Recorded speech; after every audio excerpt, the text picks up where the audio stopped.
Topic bonding in metal carbonyls. Already we have seen that in metal carbonyls, so bonds are created by donating a pair of electron by the carbon atom from the carbonyl. So carbon atom carbonyl compound carbonyl group இருக்கிற லிகேண்டில் இருக்கிற அந்த ஒரு carbon atom என்ன பண்ணோம் அப்படின்னா பாண்டிங்க்கு தேவையான ஒரு pair of எலக்ட்ரானை டொனேட் பண்ணோம். ஓகேவா? In metal carbonyls, the bond between metal atom and the carbonyl ligand consists of two components. So இந்த bonding அவங்க என்ன பண்ணுறாங்க அப்படின்னா they are classifying into two components consist of two components. So what are they? The first component is an electron pair donation from the carbon atom of the carbonyl ligand into a vacant d orbital of the central metal atom. The first component, so first component of the bond என்ன அப்படின்னா the carbon atom present in the ligand will donate an electron pair. So ஒரு electron pair என்ன பண்ணுது? donate பண்ணுது. எதுக்கு? vacant d orbital of central metal atom. central metal atom ஓட vacant d orbitalக்கு என்ன பண்ணுது? carbon atom ஒரு pair of electron donate பண்ணுது. So due to this the electron pair donation forms metal to carbonyl sigma bond. So metalக்கும் அந்த carbonyl group நடுவுல என்ன ஆகுது? ஒரு sigma bond generate ஆகுது. So this sigma bond formation increases the electron density in metal d orbitals and makes the metal electron rich. So first component என்ன அப்படின்னா கார்பனைலில் இருக்கிற carbon என்ன பண்ணுதுன்னா ஒரு பேர் ஆஃப் எலக்ட்ரானை டொனேட் பண்ணுது. எதுக்கு டொனேட் பண்ணுது அப்படின்னா சென்ட்ரல் மெட்டல் ஆட்டமில் இருக்கிற வேக்கண்ட் டி ஆர்பிட்டலுக்கு டொனேட் பண்ணுது.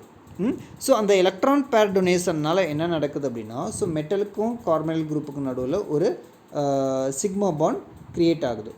ஸோ இந்த சிக்மா பாண்ட் ஃபார்ம் ஆகிறதுனால என்ன ஆகுது அப்படின்னா இந்த மெட்டலோட டி ஆர்பிட்டலில் எலக்ட்ரான் டென்சிட்டி இன்க்ரீஸ் ஆகுது. ஸோ ஏன் எலக்ட்ரான் டென்சிட்டி இன்க்ரீஸ் ஆகுதுங்க? ஆல்ரெடி அதுக்கிட்ட எலக்ட்ரான்ஸ் இருக்குது. அது இல்லாமல் 2 எலக்ட்ரான்ஸ் என்ன பண்ணிக்குது? இது கெயின் பண்ணியிருக்குது. ஸோ அதனால் எலக்ட்ரான் டென்சிட்டி என்ன ஆகுது? டி ஆர்பிட்டலில் இன்க்ரீஸ் ஆகுது. Due to that metal becomes electron rich. So அந்த சென்ட்ரல் மெட்டல் என்ன ஆகுது? எலக்ட்ரான் ரிச்சாக மாறிடுது. So in order to compensate for this increased electron density, so electron density increase ஆகிறதுனால அது என்ன பண்ணும் அப்படின்னா a filled metal d orbital interacts with empty pi star orbital of the carbonyl ligand. so carbonyl ligandல இருக்கிற empty pi star orbital கூட என்ன பண்ணுது?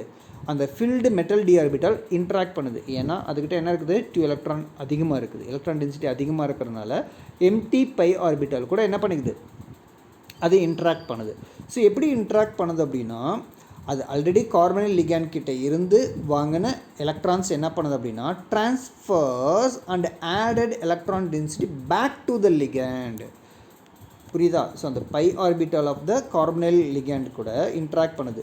அது இன்ட்ராக்ட் பண்ணதும் இல்லாமல் என்ன பண்ணுது அப்படின்னா it will transfer and added electron density back to the ligand. So அது எவ்வளோ எலக்ட்ரான் டென்சிட்டியை கெயின் பண்ணிச்சோ இன்க்ரீஸ் ஆச்சு இல்லை எலக்ட்ரான் டென்சிட்டி, அந்த எலக்ட்ரான் டென்சிட்டி திரும்ப என்ன பண்ணுது? அது லிகேண்டுக்கே திரும்ப கொடுக்குது. அப்போது வாங்கவும் செய்து கொடுக்கவும் செய்யுது. ஸோ இதனால் என்ன ஆகுது அப்படின்னா அதுக்கு ரெண்டுக்கு நடுவில் பாண்டிங் ரொம்ப ஸ்ட்ராங்காக இருக்கும்.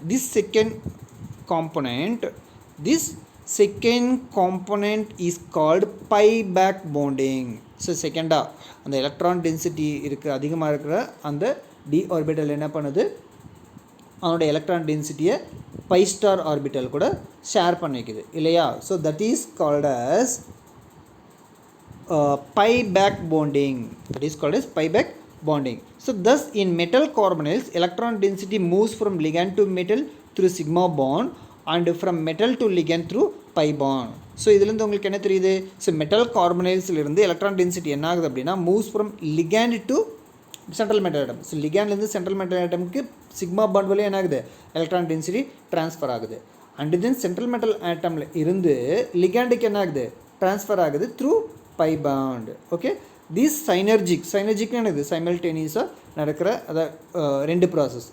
This synergic effect accounts for strong metal to carbonyl bond. அதனால் என்ன ஆகுது? மெட்டலுக்கு கார்பனைல் பாண்டுக்கு நடுவில் ஒரு ஸ்ட்ராங் பாண்ட் கிரியேட் ஆகுது in metal carbonyls. This phenomenon is known as is shown in figure. So diagrammatically it explained here. This is metal, this is carbonyl. So metal என்ன பண்ணுது? Already ஒரு pair of எலக்ட்ரானை gain பண்ணியிருக்குது. So gain பண்ணி ஒரு metal to கார்பனில் sigma bond create ஆகிருக்குது. And then அது என்ன பண்ணுது,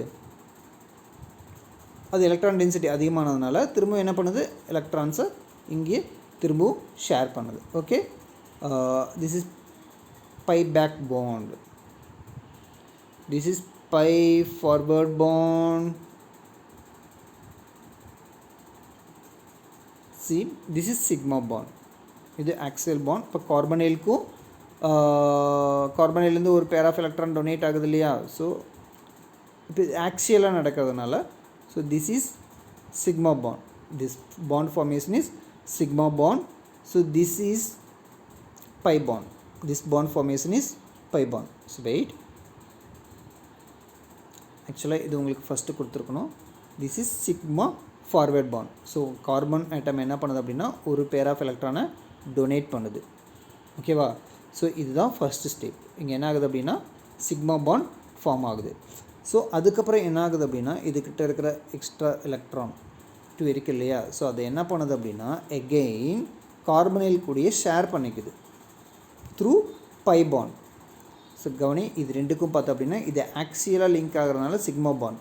இதில் பார்த்தீங்க அப்படின்னா side wise, so side wise overlap ஆச்சு அப்படின்னா என்ன பாண்ட் ஃபார்ம் ஆகும், பை பாண்ட் ஃபார்ம் ஆகும். So this bond is pi back bond. Okay, this is the method of bond formation in carbonyl, bond formation between carbonyl and central metal atom, bonding in metal carbonyls. Okay, that's all about today's class. Stability of metal complex. We will be discussing about stability of metal complexes in next class. Thank you.